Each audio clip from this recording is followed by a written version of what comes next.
Hi, I'm Sarah Maurer, and today we're going to talk about early energetics and how they can lead to the first metabolisms. To understand early energetics, we first have to understand how carbon can be used to drive biochemical reactions. And so here you can see that carbon has many oxidation states, from the very reduced form where carbon holds all of the electrons in a methane all the way on the left, to the most oxidized form in carbon dioxide, where the oxygens are redistributing the electrons from the carbon. And so we think of methane as a high energy compound that can drive chemical reactions. And we think of carbon dioxide kind of as an endpoint for chemical reactions. So the goal of metabolism is to turn these low energy carbon dioxides into molecules much more like methane. We can do that through a few processes. So if you look at the reaction directly below, methanogenesis is using carbon dioxide and a reduced gas. In this case, we're using hydrogen gas to turn that carbon into usable carbon as methane, and it also produces some water. And we're going to talk about methanogenesis pretty exclusively today, but just to give you a little bit of context for how other organisms, including ourselves, generate energy, what we do is we take a molecule like glucose and we push it through glycolysis and the citric acid cycle, and then we exhale CO2. So we take a reduced form of carbon as our glucose, and we generate a pretty unusable form of CO2. So hopefully, our first organisms would use the reduced gases that were available on early Earth as opposed to needing a high energy organic input. The way that biology and essentially all things generate energy, including things like pushing inorganic reactions at the water-rock interface forward, are through these redox reactions. Redox reactions combine two half reactions into a full-on chemical reaction that generates energy. So if you look at the table shown here, it's ranked from the most reducing to the most oxidizing reactions, and you can see that as a electrochemical potential, this funny E, that is measured in volts. And when we combine two half reactions, the net of that product is going to be measured in free energy. So the equation that we use to calculate free energy is measured as negative N, which is the number of electrons transferred, times Faraday's constant, which is about 96.5 kilojoules per volt. And then it's multiplied by the change in electrochemical potential from where the electrons start to where they end up. We can use these chemical half reactions that we've measured versus a standard hydrogen electrode to determine if a reaction is going to be favorable or unfavorable. And when we say something is favorable, we usually mean that it has a negative free energy or a negative enthalpy. So a negative heat of reaction. And here we're going to talk about free energy specifically. So moving electrons from one chemical to another, or from one place to another, is the way that energy can be produced. And in the case of methanogenesis, we take CO2 and some electrons, and we mix them together. Our half reaction is shown here at the top, and we generate our methane from this. You can see that we also need some protons around to make our water and our protons on our methane, or our hydrogen atoms on our methane. And this has an electrochemical potential of about negative 0.24 volts. Now, if we're combining this with a reducing gas, let's say hydrogen gas in this example, but you could also use something like hydrogen sulfide or maybe just iron, you can actually generate a electrochemical gradient by taking that reducing gas and producing protons and electrons. So here you see that we take our hydrogen gas and we make protons and electrons from that. And that has an electrochemical potential of about 0.421 volts. And so this is much like a addition or a subtraction equation. So we take all of the reactants and all of the products and we bring them down into our final answer. And then we sum the two electrochemical potentials, and what we end up with is a proposed standard electrochemical potential for this reaction. And you can see that there are some things that are on both sides of our reaction arrow. And anything that is on both sides of the reaction cross out. So we can eliminate those for our final reaction and calculate the free energy from this.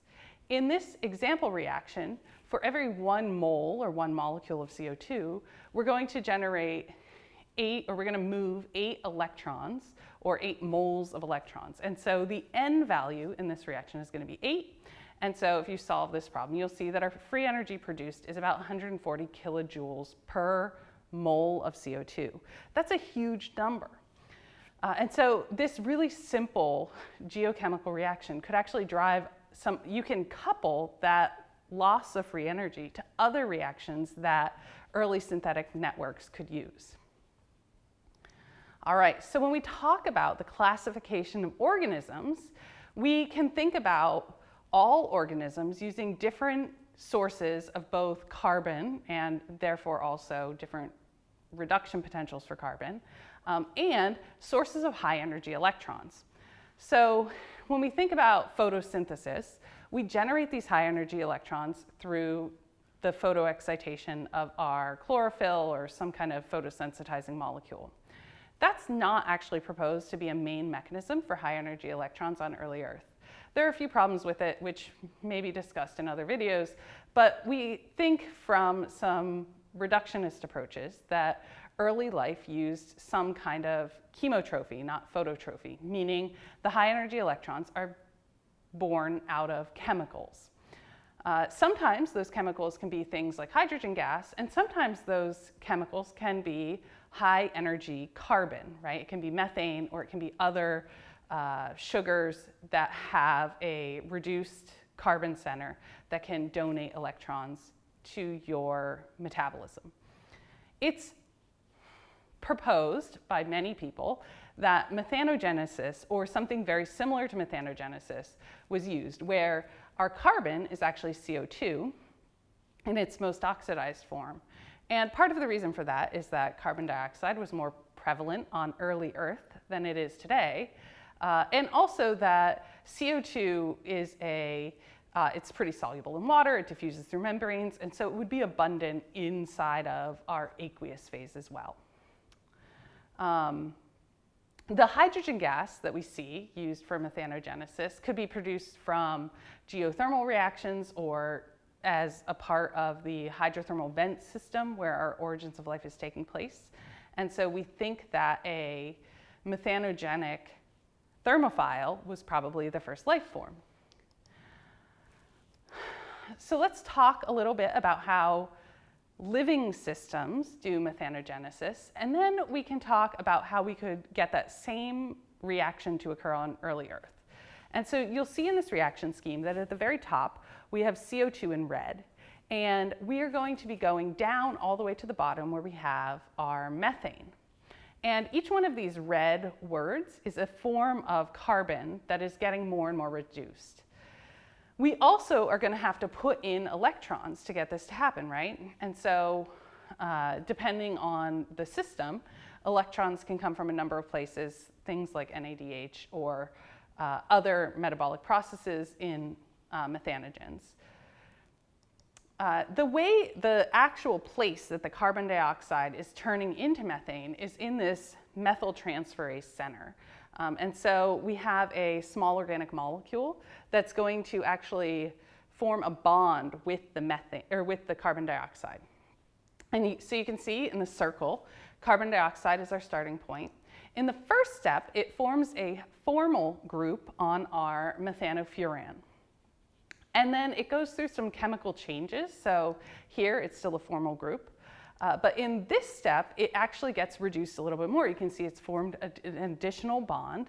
And this is the methylenyl functional group that's mentioned on the right.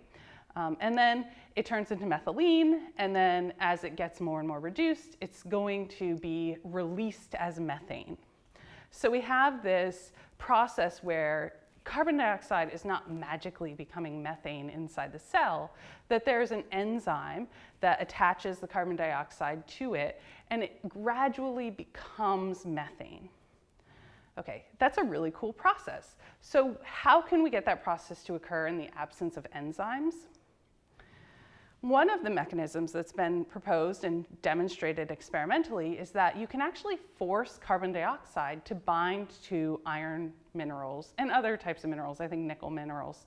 And that carbon dioxide, when it bonds, it forms this formal group, as you can see in this first step. And then it can be reduced further, so it can turn into something like a methyl group, and then it is released as either something like formate or methanol or acetate. It can go through further transitions and actually become pyruvate or lactate, things that we see in our citric acid cycle. And so with a very simple enzyme supplement, you can actually force these reactions to occur. And part of the problem with reproducing this on early Earth is that, or reproducing this in the lab, is that early Earth didn't have any oxygen around. And so when you're doing these experiments, you have to be really, really careful that you're not introducing any oxygen, because obviously reduction oxidation reactions occur very, very easily in the presence of oxygen. And so a lot of the experimentation that we're doing now with early metabolism is only made possible through really, really good anaerobic conditions that we can make with sensitive, with oxygen, without oxygen tainting our reactions.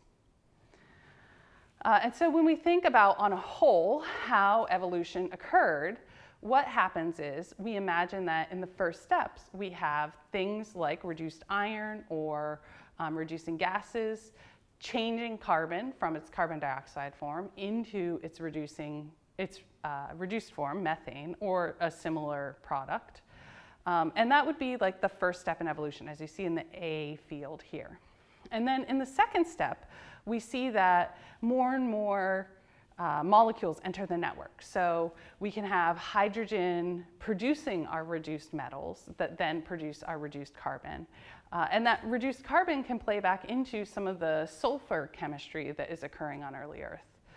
In the third step, our reaction network gets a bit more complicated, and we start coupling our reduced carbon perhaps to substrate level phosphorylation, where we can generate high energy phosphate bonds that can drive other reactions like polymerization reactions for our proteins and our genes. And then as we get more and more complex, we start adding in membranes and chemiosmotic gradients that have been talked about in other lectures. And eventually we get to the kind of the things we see today, LUCA, methanogens, acetogens, that can actually produce a robust replication network based on this carbon metabolism. I hope that you enjoyed this lecture, and I look forward to seeing you next week.